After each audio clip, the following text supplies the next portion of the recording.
hört das schon mal wieder. Das Plastik muss verschwinden. So ein Plastikbüdel braucht mal locker 100 bis 150 Jahre, bis er sich komplette Mang ablöst hat.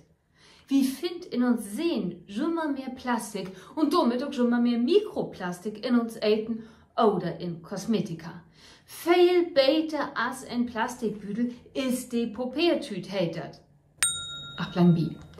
Das hochdeutsche Wort Tüte stammt von dem Mittelniederdeutsche ab. In Mittelalter habt sie in trichterförmig verpacken gern als Tute beträgt. In Europa ward in dem Märn von 16. Jahrhundert das erste Mal von in Papiertüte snackt. Und die ist ja nun deutlich wat besser als das ole Plastik. Ein kann er biologisch aufbauen und sie besteht und sogen die von allein wieder no wassen dort. Darum hat sie in den USA auch den Tag von der Papiertüte ins Leben gerufen. Die wird schon mal am 12. Juli viert. Das kann mit William Goodales aus Massachusetts zu tun haben. Der hat am 12. Juli 1859 das Patent für eine Maschine gekriegt, mit der ein Papierbüdel schmucken kann. Man, da kann ein wohl nicht so recht von utgehen, denn der erste Maschine von der Welt, mit der ein spitze Tüten ut Papier machen kann, der ist 1853 in Hessische Bad Soden-Allendorf entstanden. Der Fabrikant Gumpert Bodenheim hat dort die erste Spitzpapiertüte mit einer Maschine gemacht. In den 1960er Jahren dort drängeln abmal die Plastikbüdel und Polyethylen die Papiertüte bei den weg. Zum Anfang von 21. Jahrhundert gibt das meist 100 Milliarden Plastikbüdels in Europa. Das sind immer wie 198 Büdels in Jahr, die ob jed ein Menschen kommt. So, und das muss nur anders fahren. Wie wollt deutlich weniger Plastik brauchen? So viel steht einmal fast. Anders geht uns Welt ja noch in Plastik inner. Also braucht wie wieder mehr Papierbüdels.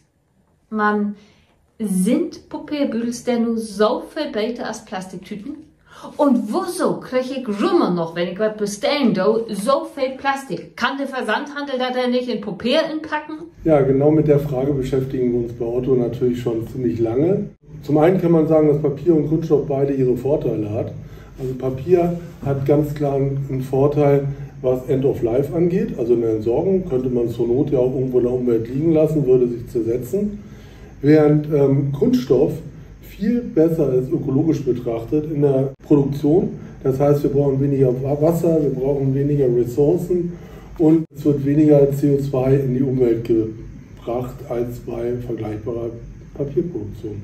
Wahrhaftig ist bei einer Säugen von IFOI-Institut, was der NABU in Auftrag gegeben hat, Rutsuert, die dünnen Plastikbüdels für Oft- und Gräuntüch zum Beispiel, hat eine bessere Ökobilanz als Einwegpapiertüten. Ein Papiertüt ist 8-mal schwerer als ein und Plastik.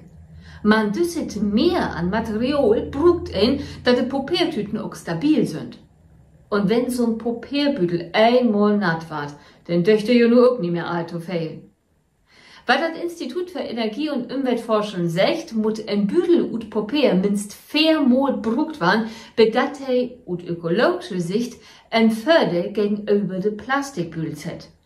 Also wird schon erstmal gut, wenn die Verpackung zumindest aus Recyclingmaterial besteht. Wir haben uns natürlich auch Gedanken gemacht, können wir nicht die Frischfaserpapiertüten ersetzen durch Recyclingpapierbeutel? Das wäre auch toll.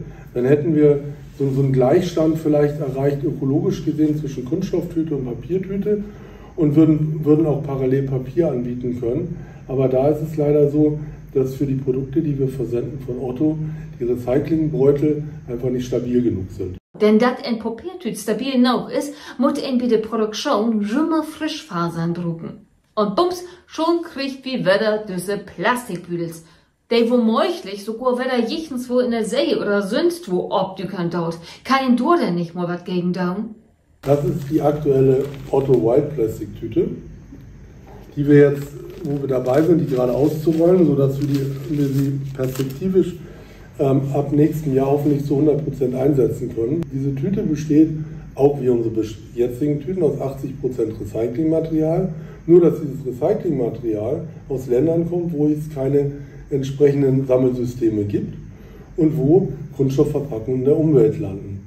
Das heißt, Wild Plastic arbeitet dort mit Sammlerorganisationen zusammen, die auf Haiti zum Beispiel Trinkbeutel einsammeln lassen von entsprechenden Sammlern, die auch entsprechend entlohnt werden und die dadurch auch eine Arbeit finden, bringt das Ganze nach Portugal, dort wird es recycelt und dann wird daraus eben im weiteren Verlauf entsteht eine Otto-Tüte.